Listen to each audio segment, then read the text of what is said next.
What's up mga ka-Umar, panibagong araw, panibagong vlog. So kagabi nga labas na natin yung ating Jagpo J Yamaha. Nandito siya sa restaurant kapatid ko. At tayo na natin itong bakantehin para makapark na itong sasakyan. Napakakulang ang garahe natin. Sunod na natin si Honda Dio. So ilinisin na natin to para mapaandar na rin. Ito nabilang ko na rin ng pyesa kasi yung kick niya laylay na. Yan, dalawang enduro, paandarin din natin, pati ito si RXT. Then, ito, paandarin natin.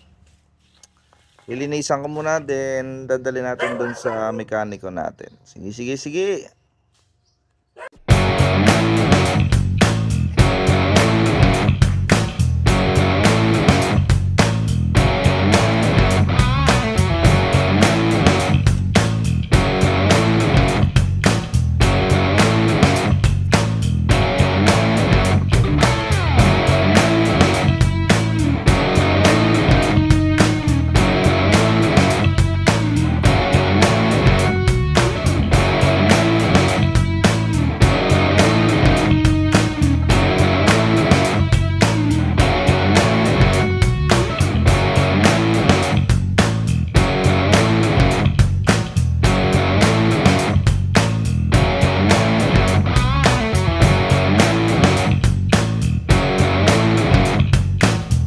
Ayun na nga mga ka-Umar, tapos na natin siyang hilamusan. So na-excite lang ako, nakakamiss din tong Dio na to. Nadadrive ko pa to ng malayuan pa Mansalay. So upon cleaning, parang ngayon gusto ko na rin agad siyang paandarin, no? So medyo matigas yung gulong sa likod. Hindi ko alam kung nag-stuck yung bearing or need lang ng lubricant. Linisin ng carburetor. Refresh ko na rin agad yung cylinder head at block. Angat, tanggal natin. So nakaka-excite. Ano mga ka-Mark, pandarin na natin to. Pero bagong lahat, bigyan natin yan ng kapirasong montage.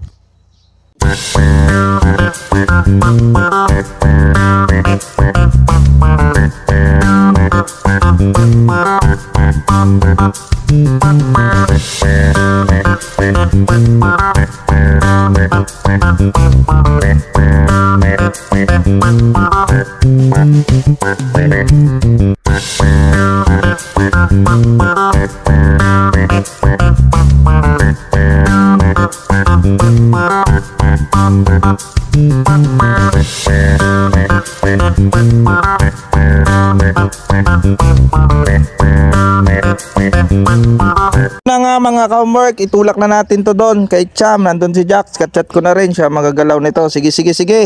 Yan mga ka-Mark, nandito na, dinala na natin. Si Jack na dadali niyan. So i-refresh namin yung block, linis carburetor.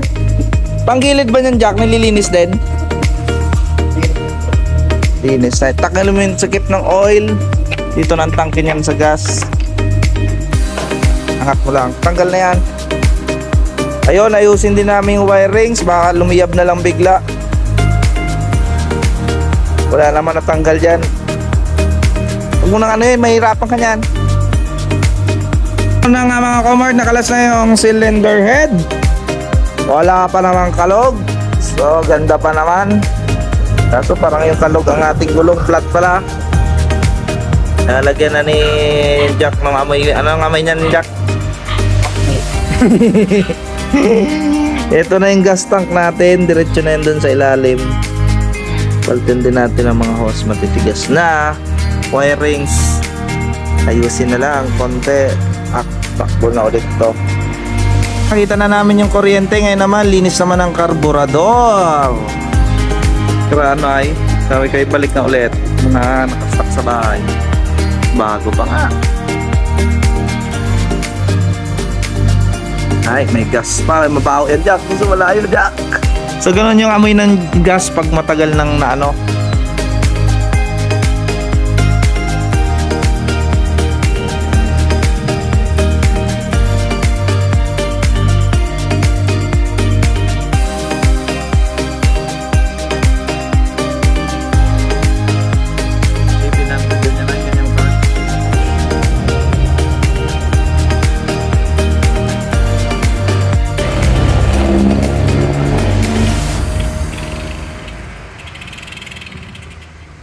Pan mo.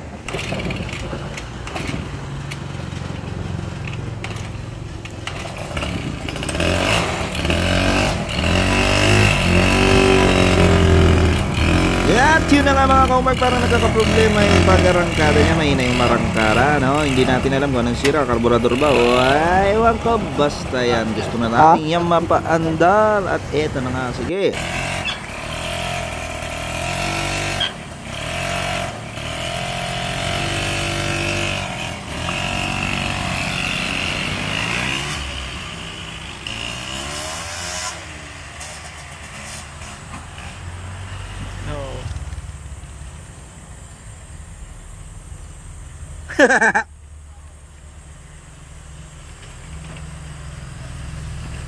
Saan kaya?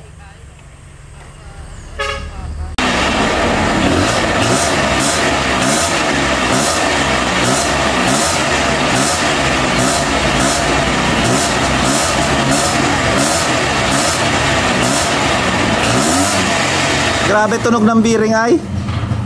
Ang tunog ng bearing. Ang ganda ng ating gamit. Okay na, may minor pa. Merintay muna natin yung ating mekanikong dalawa.